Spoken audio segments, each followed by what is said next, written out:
Bonjour tout le monde, c'est Jello de la chaîne Jello et aujourd'hui on se retrouve dans un nouvel épisode. Et avant de commencer, je voulais quand même vous souhaiter une très bonne année 2022.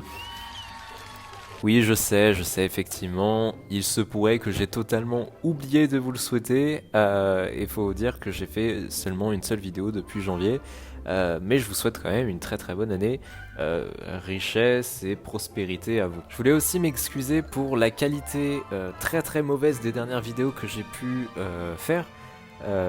Vous connaissez la première raison. La première, c'est que pour la plupart des vidéos j'étais chez ma mère, j'avais pas de logiciel de montage, de gros ordinateurs pour le faire non plus. Donc forcément c'était un petit peu plus compliqué pour moi. Et il faut dire que la dernière vidéo que je vous ai faite en 2022 sur les risques financiers, ça a été tout un bordel pour être mis en place. Et voilà, je voulais m'excuser un petit peu pour ça, mais bon, j'espère qu'on va se relancer sur quelque chose de nouveau. Aujourd'hui, on va faire une vidéo normalement un petit peu plus courte que d'habitude. C'est une vidéo que je voulais vous faire depuis maintenant pas mal de temps. Je voulais vous parler un petit peu des stratégies de trading un petit peu farfelues. Parce que c'est vrai que beaucoup de personnes ont plein de méthodes différentes, de choses à faire pour essayer d'optimiser ses gains, ses rendements, des choses comme ça, via justement des stratégies de trading qui peuvent être très simples, tandis que d'autres peuvent être beaucoup plus élaborées. On va en voir une qui est assez intelligente et que j'aime beaucoup. Et à l'inverse, il y en a qui sont un petit peu plus débiles que d'autres. Et aujourd'hui, j'ai décidé de vous en présenter trois qui sont un petit peu, pas forcément surprenantes, mais qui méritent de s'y attarder, d'accord? Alors c'est pas que des stratégies un petit peu bébêtes, il y en a même une qui est très intéressante, mais on va voir tout ça, ok? Aujourd'hui, je vais vous en présenter trois. La première d'entre elles, je l'ai appelée la stratégie des shitcoins. Tout simplement. Mais je crois que je vous l'avais déjà présenté il y a de ça quelques temps. La stratégie des shitcoins, elle est très simple. C'est juste de prendre des shitcoins et essayer d'espérer de surfer sur une sorte de vague de hype, en quelque sorte.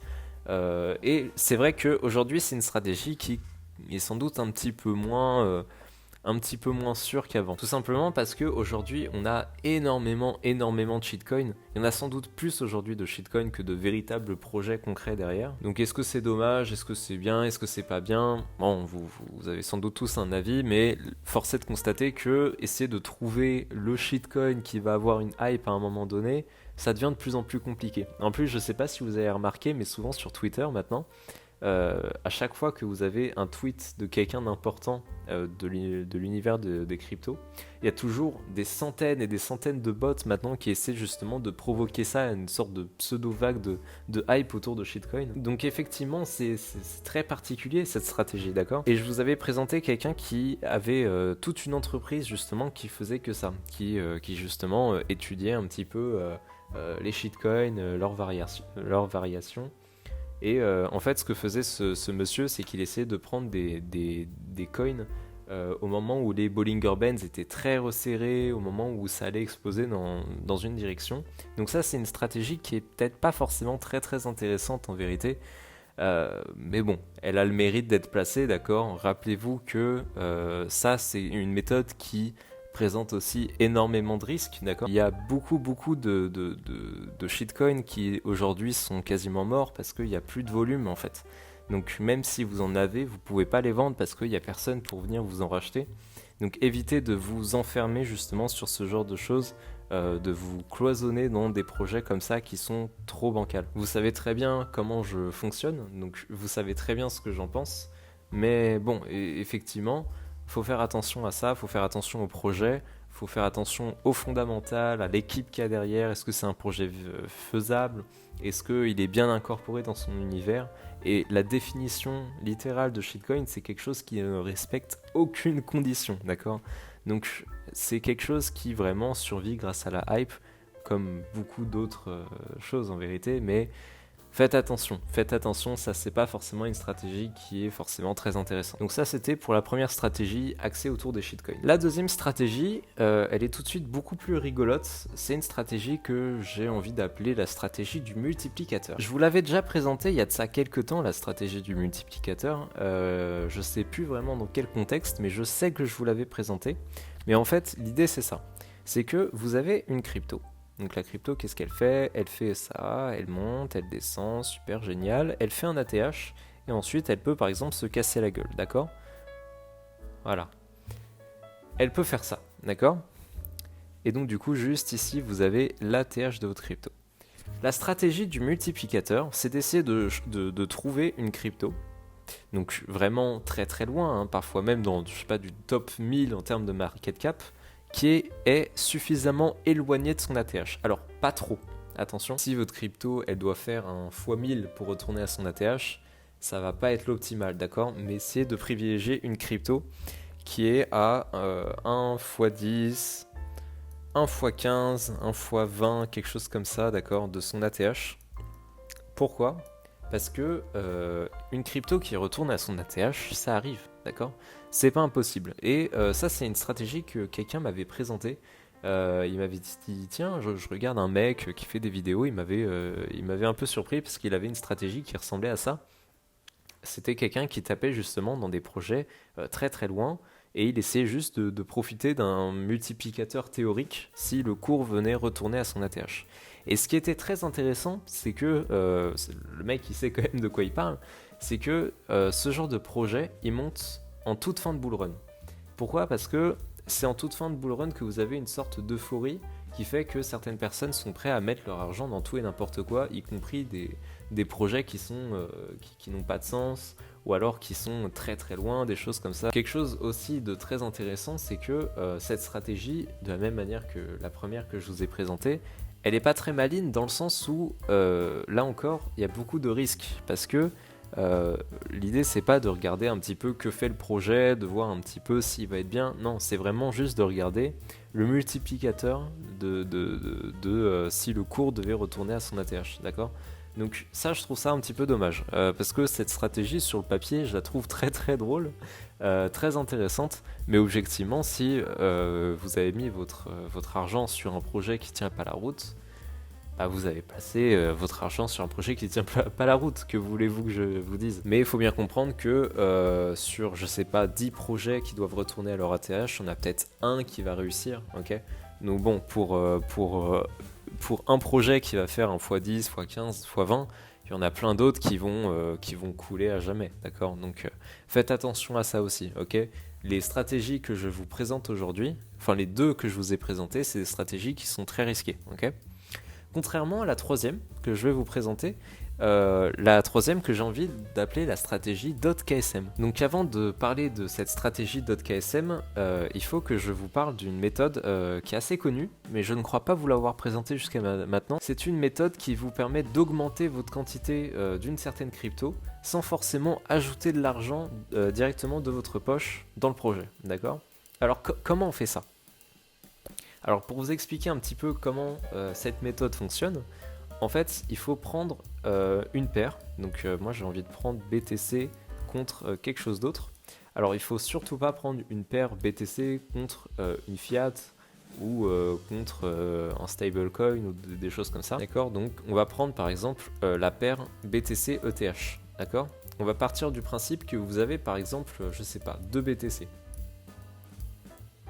Ce qui est pas mal, ce qui est vraiment bien. Avoir 2 BTC, c'est très très bien, d'accord? D'accord? Admettons que vous avez 2 BTC, mais spoiler, vous n'avez pas assez d'argent pour avoir 4 BTC, d'accord?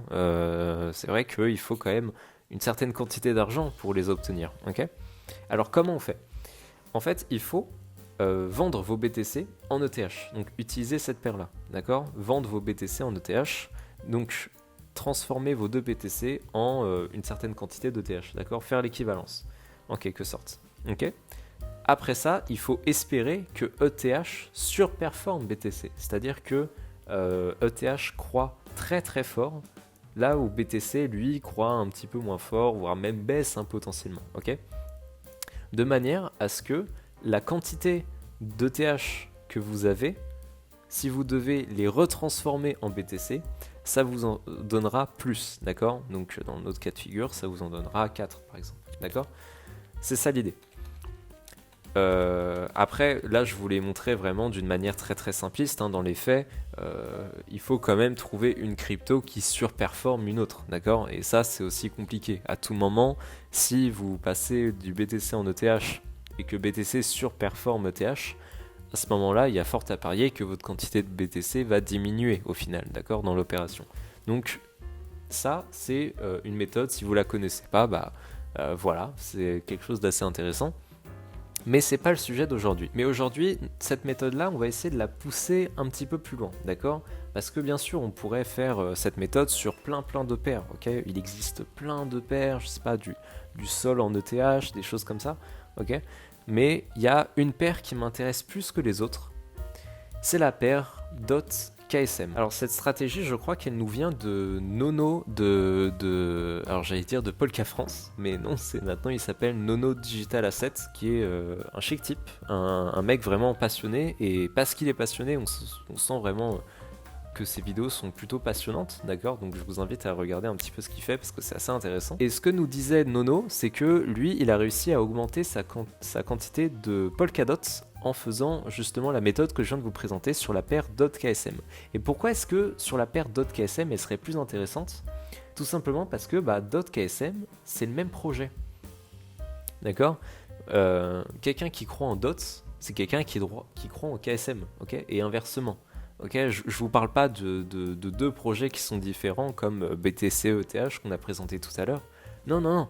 DOT KSM, c'est le même projet. Ce qui veut dire que si vous avez confiance en DOT, vous avez confiance en KSM. Donc le truc, c'est que si vous avez des DOT et des KSM, ok, peu importe, si vous passez de l'un à l'autre ou inversement, dans tous les cas, vous allez acquérir un projet dont vous avez confiance avec une monnaie, dans tous les cas, vous allez passer de DOT à KSM. Enfin, c'est le même projet. Je sais pas comment vous l'expliquer, mais c'est la même chose. Et en fait, le fait de passer d'un projet à l'autre, c'est comme si vous augmentez votre quantité. J'ai pas envie de dire de la même crypto parce que c'est pas vraiment la même crypto en soi, d'accord?